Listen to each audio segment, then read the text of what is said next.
Hi, this is Scott Garibay, and today let's talk about American politics. Let's talk about the J.D. Vance, Tim Walz um, debate. I have done my homework. I have watched the debate at this point, and we can discuss it. All right. So first of all, there's a lot here. It was actually much better than I expected it to be, and it was good to see J.D. Vance and Tim Walz direct. So first of all, I just want to say America has a massive problem. We have a very, very big problem coming up, and I need to be careful about how I even discuss this. Let's get into it. So right now, regardless of who gets, regardless of who wins, America, I think is going to be in the exact America at the macro 51% is going to be in the same situation I am. Actually, on the Trump side, that might not be true, but there will definitely be people on both of this. It will definitely be this case for Kamala Harris. Actually, boy, this is weird. Just even discussing it. Let's get all the way through. Okay. Here's the point. J.D. Vance, better candidate than Trump, and any reasonable person would much prefer him to be president. Tim Walz, 1,000 times better than Kamala Harris as a candidate. And actually a really good guy. It's fascinating because these two guys are flipped, right? J.D. Vance on paper should have been a great candidate. And actually, let's talk about exactly what he is. He is, he looks amazing. He's 40 years old. He looks like a Hollywood president. Right, and he is. He's literally a celebrity, right? Like he's got a movie. He is literally a Hollywood candidate, right? Like and nobody else from Hollywood showed up, but you can go on Netflix right now and click the thumbnail and his movie plays. Done, right? That counts, right? Like so, and he looks like it. You know, he's 6 feet tall, has blue eyes, like looks like the Gipper. Like he looks like Reagan reborn. Right, like it's pretty astonishing, but very capable, smart. He speaks well. No riz. Right, just everything he says comes out kind of flat. It's clear he could speak good words. He could speak well. Excuse me. But and then but on paper he's great. In reality, not so much. Right. On paper, Tim Walz is garbage, right? No name governor from a state nobody could spell. I don't think so, right? Like on paper, he is absolute garbage. In reality, he's amazing. He's probably he's one of the best. Actually, I would put it in this order. If I could pick today, it'd be Andrew Yang, Vivek Ramaswamy. Tim Walz would be third on my list. He's fantastic. I love him. So now here's the problem. You put America in this terrible position, right? America's like, okay, we have the new presidents in, right? What if something happens to them? Oh, wouldn't that be terrible? Oh, no. Oh, wait, asterisk. I do not mean by political violence. And you have to put that asterisk nowadays because literally, and the whole world is flipped. The male Caucasian is dodging bullets. The person of color is dodging interviews. Completely safe. We've arrived in America where if you're a marginalized group, you're completely safe from running for president.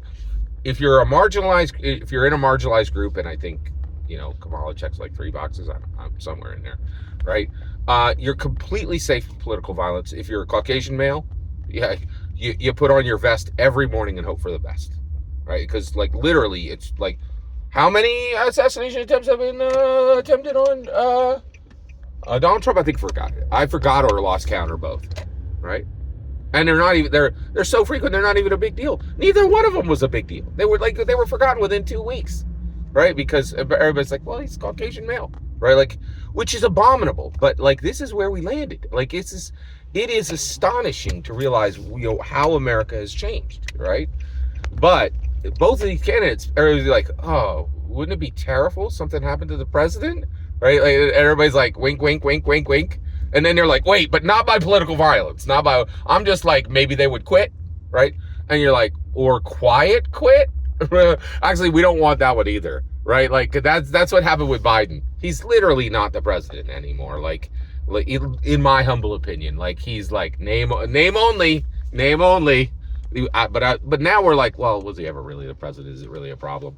And people are like, well, yeah, it's really a problem. Like we should know who our president is, but it's very clear that none of us right now with Joe Biden in know who our president is because we know it certainly isn't him.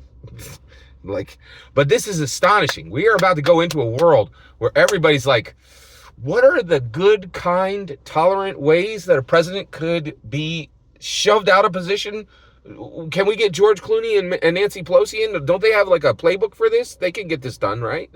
And that's Kamala Harris could be a terrible president. Donald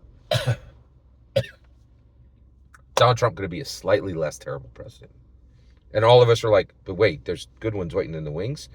What are the off-ramps? What could happen where the president isn't president? Asterisk, no political violence. We don't want that, right? But they win the lottery. I don't know. Is there some other path? It's pretty incredible. So I think both these candidates have this in common, that people are like, oh, heck to the yes. I would definitely take J.D. Vance over Donald Trump. Now, I will admit, much less. It might not even, I would say 30%. 30% of every American would be like, yeah, I take J.D. Vance over. But, a third. I would say a third.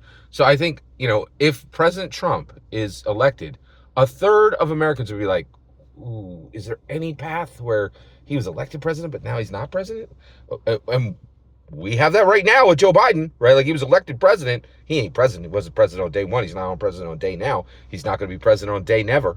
Right, like Joe Biden was never president. I think that's pretty clear in my humble opinion at this point. He never read a single document or understood anything he signed. Right, like, and frankly, did he ever speak a coherent sentence during his entire? Like, we got no more 80-year-old presidents. That experiment is done. Like, but we're about to elect one, so I guess not. Right, and it's just like. So I'd say a third of all Americans are gonna be like, yeah, I much prefer, President Trump was elected, but could we get J.D. Vance through any other process? And at this point, we Americans are like, oh yeah, like we elected this one, but can we get the other one? Right? Like, it's gonna get weird. It's gonna get weird, and I think every American, I would say 99% of Americans are like, no political violence. And the problem is we still have that 1%, and that's why we're still getting political violence. Those are terrible people, and they should not be taking that action. But I think we're going, and then, I would say like 80% of Kamala people, oh yeah, we'll definitely take Tim Walz, right? And I think a ton of Americans, I think 2024 to 2028 will be a ton of podcasts, a ton of political wonks going, what are the paths to get a different president than we elected? Right, and saying, and political violence is absolutely not a path, and it's not. I want to make that super clear.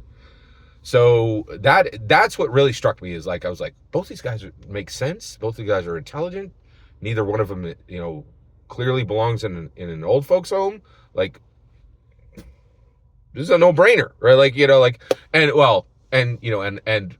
Tim Walz is clearly better than Kamala Harris. Like, he's smart. Actually, Kamala Harris is smart. That's not the reason. He actually cares about Americans, and he actually is an American. Whereas I think Kamala Harris doesn't care at all. Kamala Harris is like, oh, I'm a global citizen, right?